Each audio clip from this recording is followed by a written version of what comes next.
Hi, my name is Lacey. I've never done one of these before, but I saw this show on Netflix called The Ultimatum. I have thoughts. I have so many thoughts.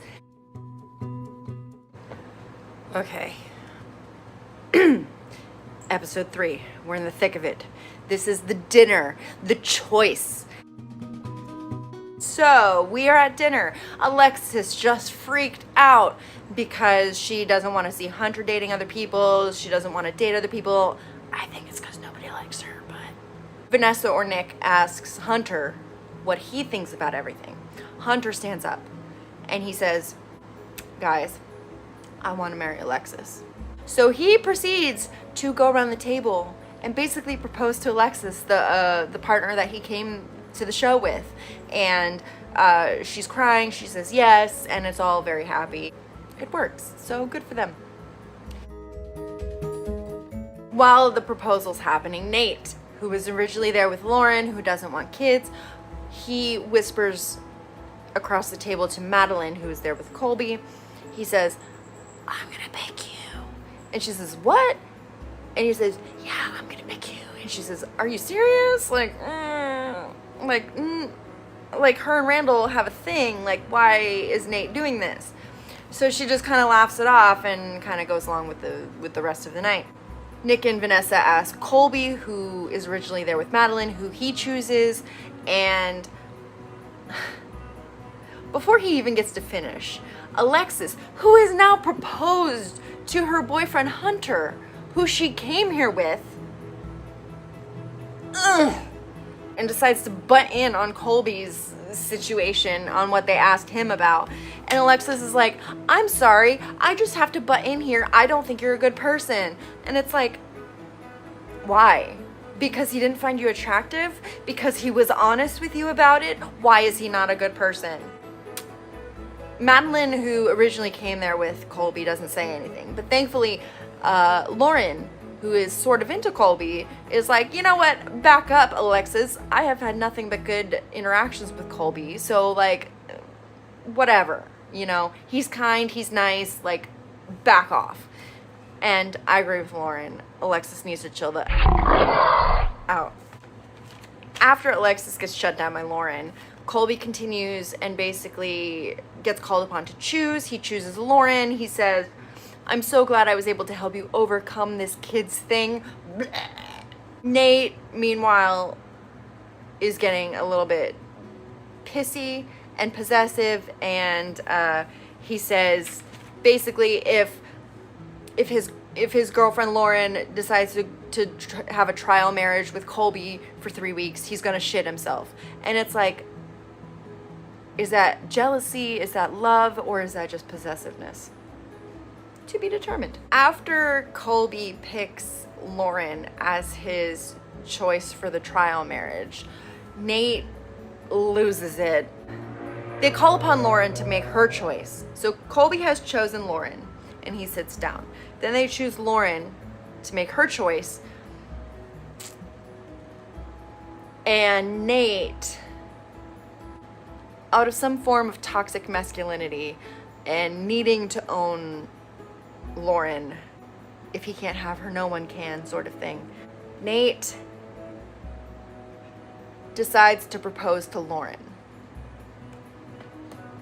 They came there together. She does not want kids. He does.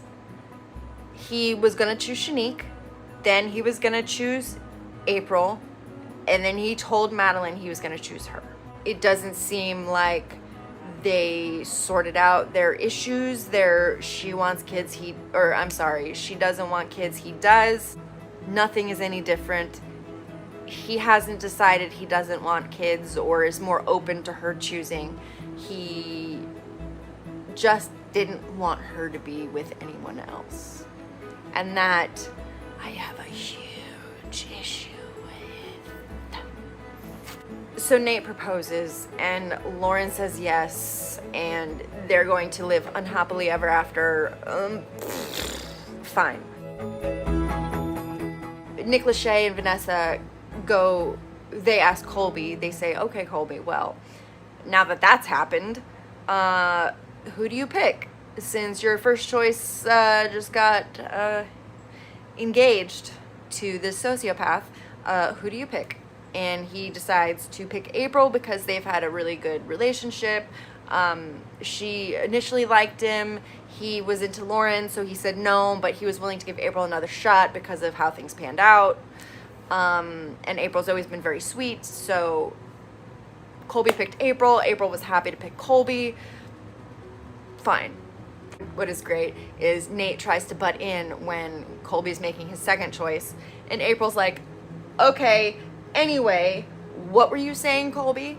Like, shut Nate down to focus on what was at hand. And I love her for that, because F that guy.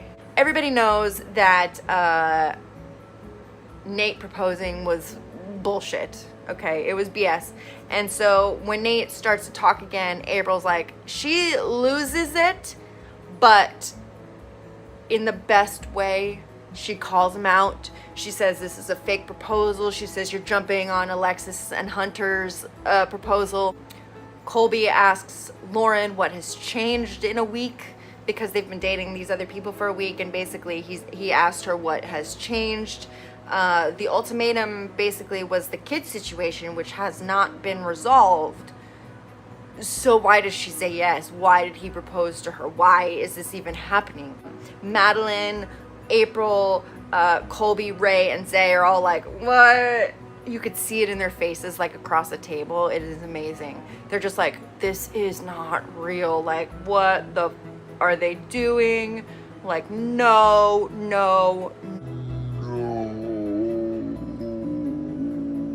Lastly, in this dinner, this cluster of a dinner, I'm happy that Madeline also spoke up against Nate and was like, hey, you just said 10 minutes earlier before you 10 minutes before you proposed that you were going to choose me to live with in this trial marriage. Like, no, sir. This is not a real proposal. This is everybody I was going to choose has chosen someone else sort of situation, and you were desperate and didn't want your girlfriend, the person you came here with, who you control. I can see it. You control her and gaslight her. She was going to choose someone else, and you got butthurt and couldn't handle it, and so you proposed because it was a last-ditch effort, and she said yes, and I feel sorry for her, and yeah, I hope that ends in a burning ball of fire for you, Nate. So episode 3 ends up with our 4 new couples. Then we have a montage of intercuts of the new couples moving in together, and their first night in the new place. Shanique and Zay are pretty cute. She says she likes to sleep naked and she's never lived with anybody, and he's like, oh, you like to sleep naked? Oh, that's so sad. I don't know what I'm gonna do. He ends up sleeping on the couch, and she ends up tucking him in, and so that's pretty cute. So we'll see where they go. Couple number 2, we got Madeline and Randall, and they're also cute. All of these guys are really cute together, and they have a nice weird conversation about Randall likes to sleep under the comforter directly and not under the top sheet, and so Madeline is like, no, you're sleeping under the top sheet lest you get the comforter dirty. So that's their conversation of the evening. We have April and Colby's first night together, and Colby says, look, I know we weren't each other's first choice, but I'm very happy that I'm with you. You're driven, you're smart, and you stand up for yourself, and I really appreciate that. And April gets very emotional and appreciative, and so that was a nice moment between the two of them. And they basically said, yeah, let's do this together and see what happens.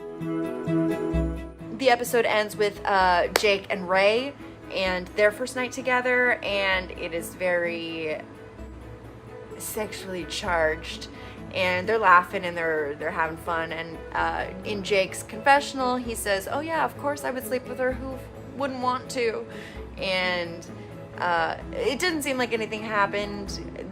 At the end of the episode, the lights go out and it's left to our imaginations, but I think they kept it together and just went to bed. It was a long night with the choosing and the drama of the table and the two proposals, however weird those were. That concludes episode 3. Most of the drama was in the beginning of the episode, and it kind of tapered off for a nice little, okay, let's take a breath before episode 4. You know what I mean? Thank you for watching. Please like and subscribe, and I will see you next time for episode 4.